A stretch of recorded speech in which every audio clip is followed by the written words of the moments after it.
Welcome back, all my 40K fanatics out there. I'm DJ here with Tim's Nation to bring you my list preview for tonight versus Lane and his Death Guard. He's going to be debuting Death Guard that he's actually putting a lot more effort into.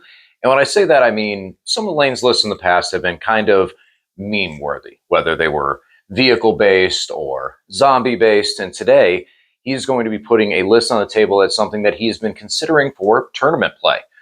For me, well, looking at all the previews and everything that's coming out for Necrons really makes it tough to want to play the current Necrons.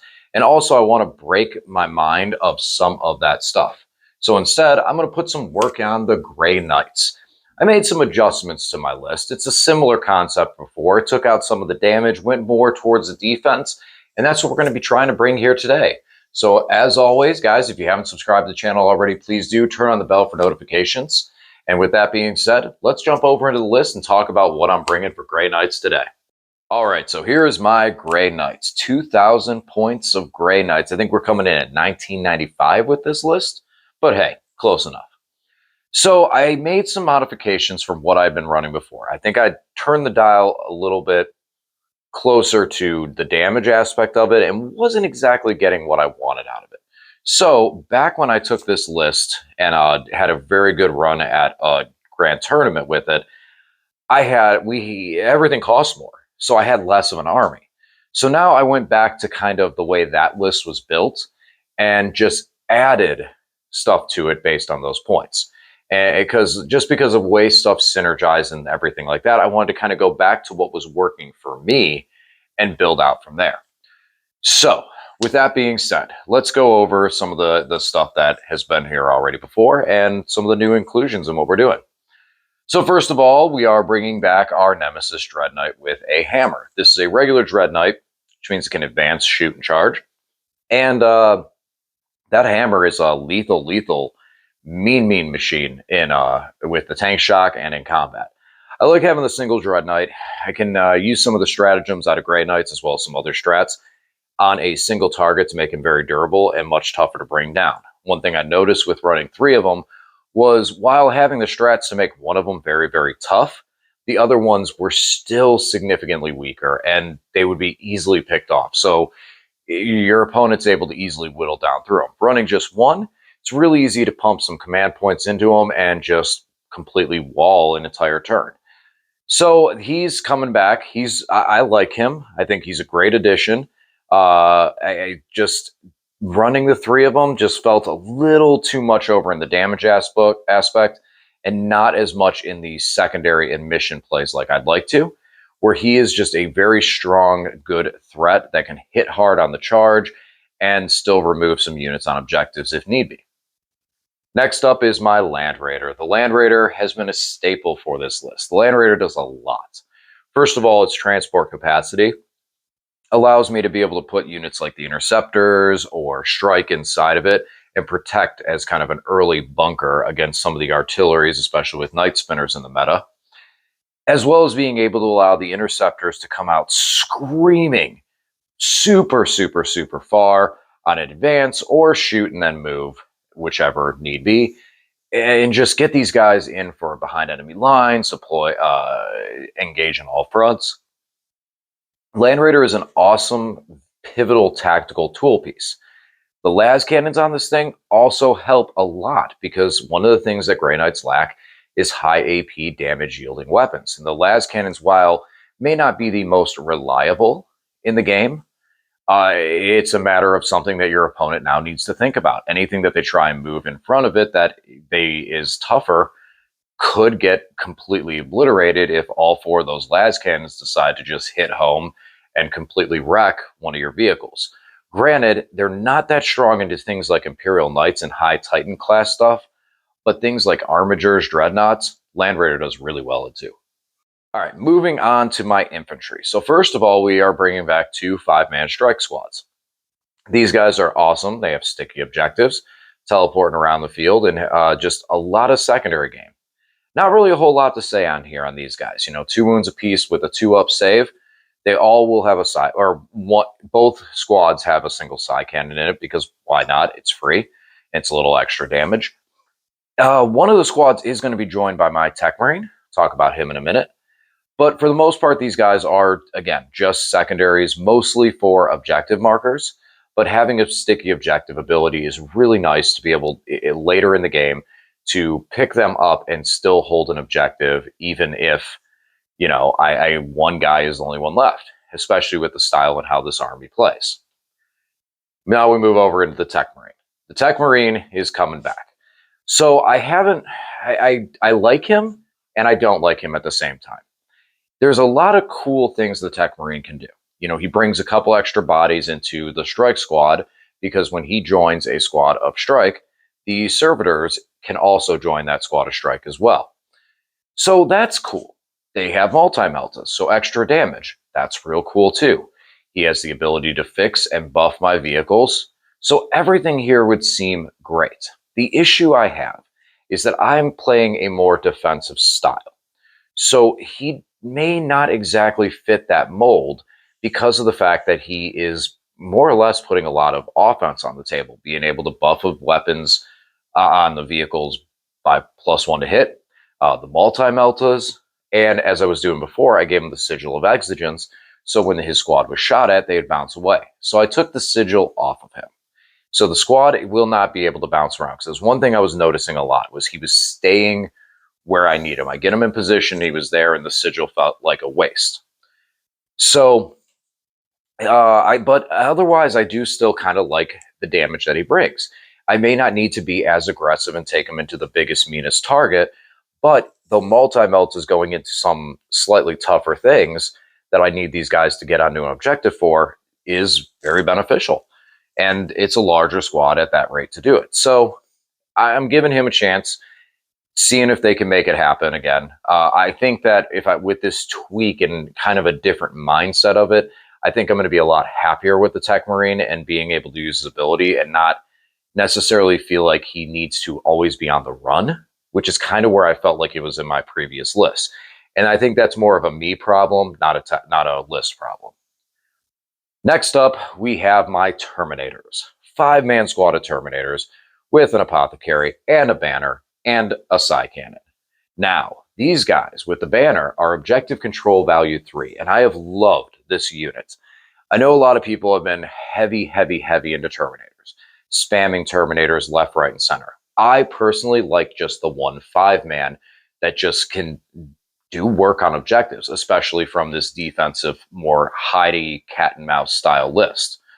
Now, with that being said, they are going to get a character in the squad once again, as I'm bringing back my Grandmaster. When I ran this Grandmaster, I loved him. He is so tanky. And when your opponent finally eliminates the Terminators, if they're capable of it, he's still such a big threat. Bringing a second Psi Cannon, the ability to ignore negative modifiers to the unit's characteristics, and once per game, I I hate saying it because so many armies get it multiple times, but the ability's been nerfed, so it feels a little better. Once per game, I can make a stratagem cost 0 if it targets this unit. Now, this is susceptible to the recent FAQ, so it is only a battle tactic strat, so it is limited on some of the stuff that can target it.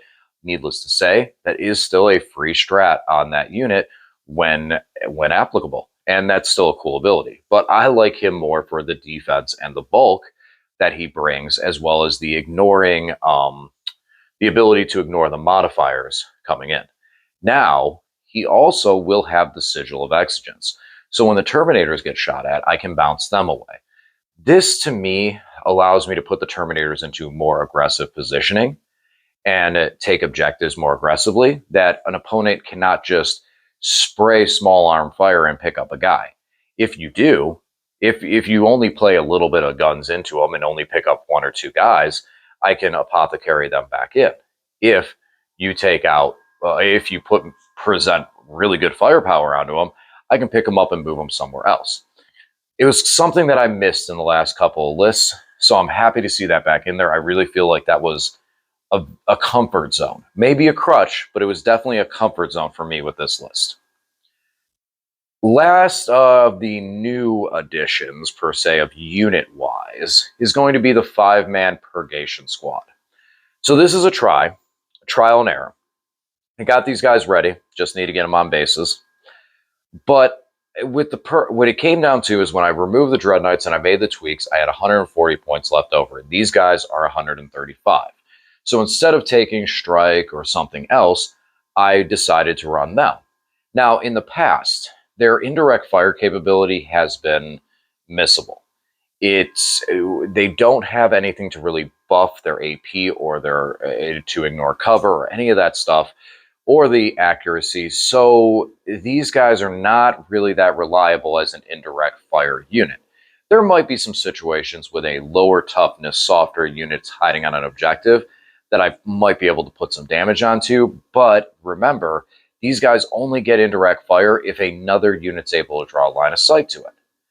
Now, on hindsight, what I did notice when I ran these guys way back when I picked them up and started moving them around the field and was able to draw a direct line of sight onto things, that 4 Psy Cannons was huge. It was definitely a very, very powerful tool, and I'm interested to see how it could work again with some of the skill and time that I put into this list and how I've been practicing these guys. So 140 points, 135 point unit. We're happy to see you here. We'll see how they do, and also they are infantry, which plays into a lot of what my list design generally is. And last of my units is 3 5-man interceptors. Now, I said that was last of the new units. There is one more squad of interceptors here, but we've had them in before, so not really a new unit. Interceptors have been critical in scoring points and scoring secondaries all over the board, all over the game. I have 30 of them that I could easily put on the table, but I feel like the 5-man squads are where it's at. Having small, quick, flexible units that can just get anywhere on the field, whatever the secondary may be. I got behind enemy lines, cool, I have interceptors. I got engaged on all fronts, cool, I have interceptors. These guys can do just about anything at any point in time when I draw those secondaries.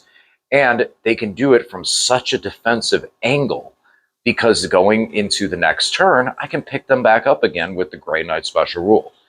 These guys are awesome. Honestly, if I could take 6 squads of them, I would take 6 5-man squads of them. They are so crucial and so good in this style of list and what I'm trying to do with this army.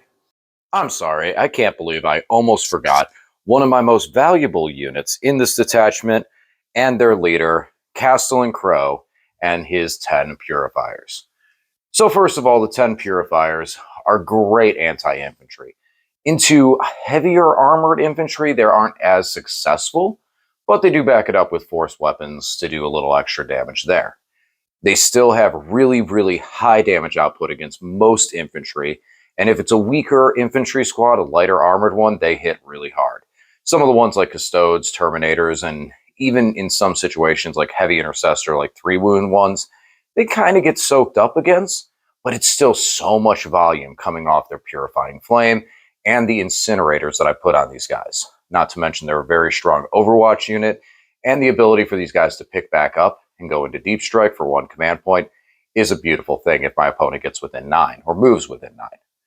Now, we also have to take the big man himself, Castellan Crowe. Castellan Crowe is going to be the one that's going to make that Purifying Flame double in its strength, as well as he's just a beat stick himself. Last week, I had some trouble with Trajan. Well, Crowe is infamous for being able to bring him down. At least for me, he did. So these guys are huge, huge, huge, huge efficiency.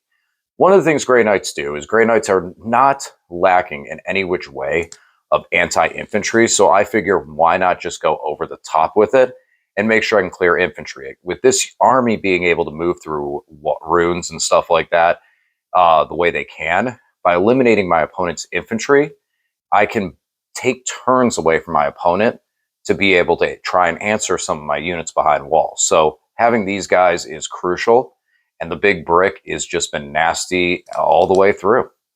Okay, so as I said, what I'm trying to do with this army. So let's kind of emphasize that a bit to make a little more sense of it.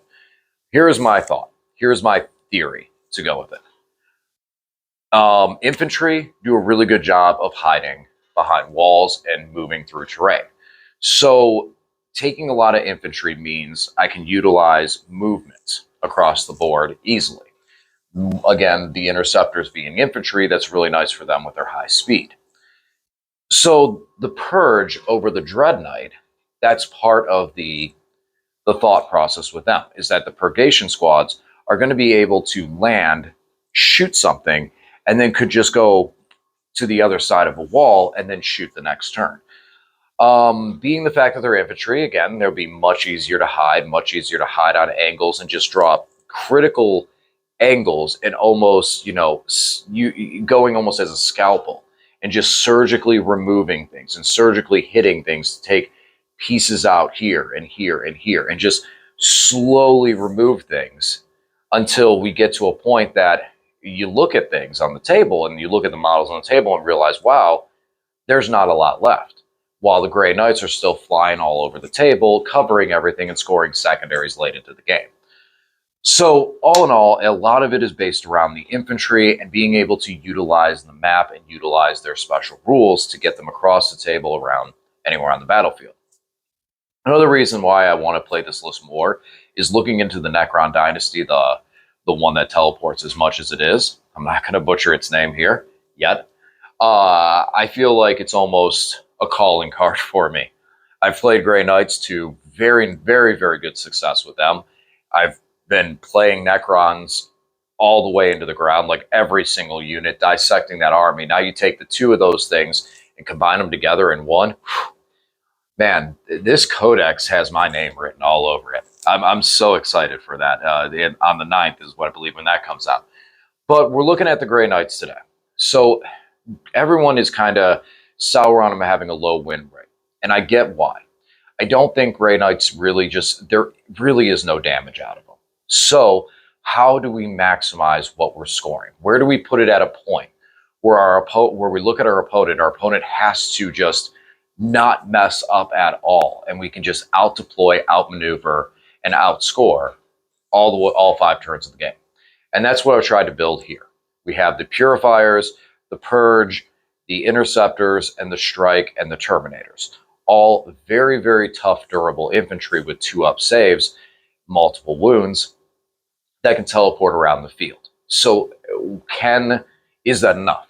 Do I have enough units? Previously, before the point drop, I was running a smaller list and was successful. So I went back to that smaller list design, that archetype that I built with that list, and just tweaked some other things. So in a nutshell, from the list that I was successful with in tournament, I added the Tech Marine, added the Purge, and added another squad of Interceptors, all from that point increase, which honestly, as I say that out loud, that's crazy to think that there was actually that much that got added. That's how many points we dropped in that time. That's crazy. But I went over to that. I went more over to the defensive archetype. I don't care what your damage is. I don't care what your weapons can do. I only care about what those cards say and what units I can get over there and do it. So that is the list. That's what we will be bringing tonight. I got a good feeling about it. I feel very secure and strong with the build. I know I'll be able to score a lot of points. Death Guard is a very interesting matchup. With the reduction to armor is super weird, weird aspect where a lot of times I can play on cover and being in cover to protect myself. Now it's, okay, you may be in cover, but I'm going to reduce your armor save. So it's a really strange aspect of it. And again, if they're reducing my armor save to a 3, I can't get cover from AP0 weapons. So effectively, that armor reduction is basically like giving him a free AP1 right off rip versus the cover. Or, well, sort of, in a way. Not in a different way. Because he's going to be putting me on a 3-up save. So it's like it's like almost AP2 because, I would get the cover versus AP1, so I'd stay at a 2-up, and then you would need AP2 to get. So yeah, that reduction of armor from Death Guard abilities is effectively like giving AP0, AP2 weapons. It's tough. It's going to be tough to handle. But I'm going to be pulling the John Cena on this and looking at him with my army and saying, I get it. You got the guns, but buddy, you can't see me. Yes, I did that, and I don't care. I'm very proud of it. All right, guys. Hopefully you enjoyed this wrap-up, and we'll see you over on the Battle Report. Thanks for watching, and I'll talk to you again soon.